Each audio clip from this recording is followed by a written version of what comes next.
So when we graduated, I was jobless. Like I said, I didn't do an internship or anything, so I wasn't getting offers. And so, but I had known that A League of Their Own represent was coming to town to film a season, and they had posted on the film website that they were gonna take applications, and they posted that in, I think, March. But I was still in school. I was like, well, I'm not gonna apply, while I'm still in school.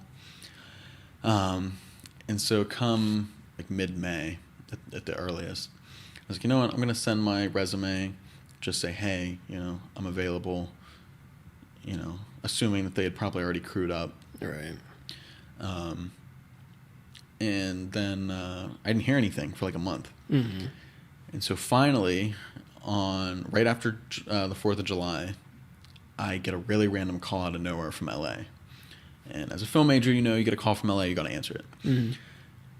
So I'm still thinking it's like a scam or whatever, but I answer it. I'm like, hello? And they're like, hey, is this Chase? I'm like, yeah. They're like, hey, this is so-and-so at Sony Studios. I'm looking at your resume here. I see you applied for a PA position on A League of Their Own. I was like, hard skipping a beat now. Yeah.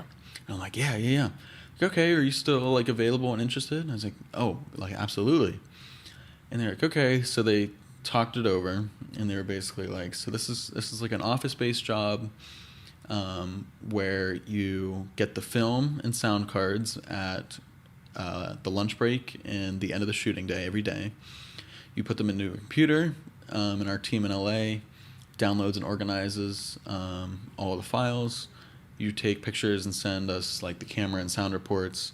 Like that's pretty much the job. And I was like, sounds great, And I was like, okay, this is cool. I was like, this isn't like, super, set PA or anything. Yeah. Like, and they're like, okay, can you be in Pittsburgh today?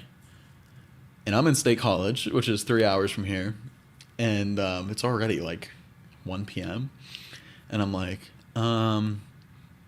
I could be, but I was like, but I'm 3 hours away. It'd be like 5.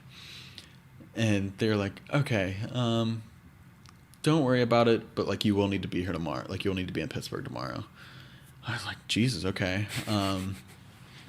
Holy hell. So I call I was living in Meridian still. Yeah. And I had to move out by the end of the month. So I call my family and I'm like, I got a job. I got to be in Pittsburgh tomorrow. And they're like, oh my God. Okay. Well, all right. So be it, try to get some stuff out of Meridian and stuff. 'Cause you're only gonna have the weekends now.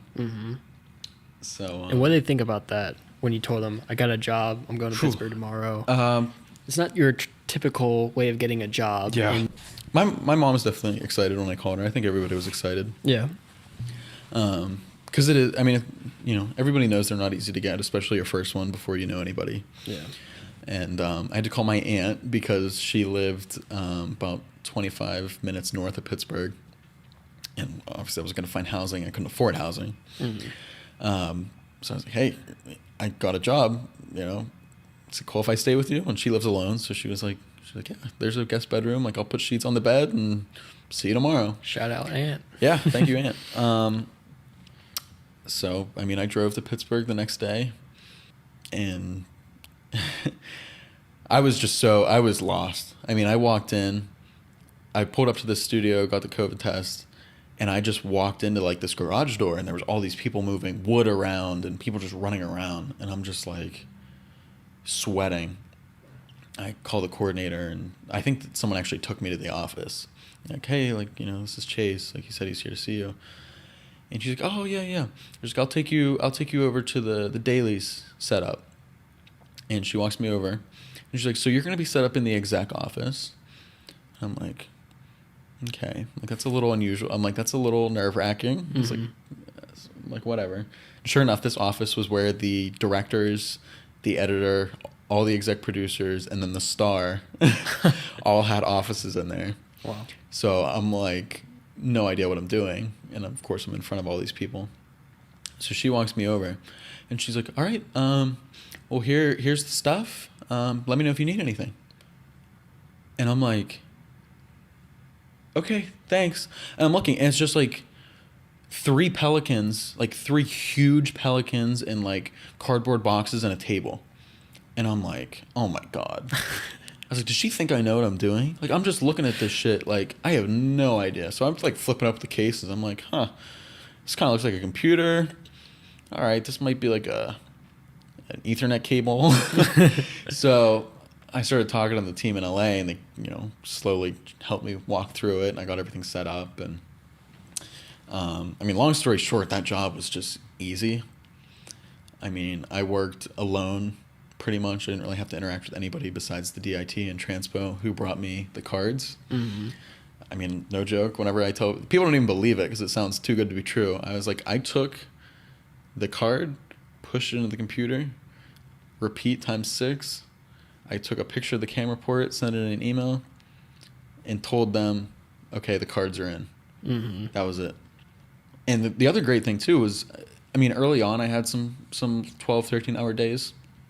By the end of the show, I was working 8 or 9 consistently. Yeah. A lot of them were overnight. Mm-hmm. I'd get out at like 2 a.m. or 3 a.m. even. It was just easy. And it was, I call it like the cushiest, easiest first PA job ever. And that's really what it was.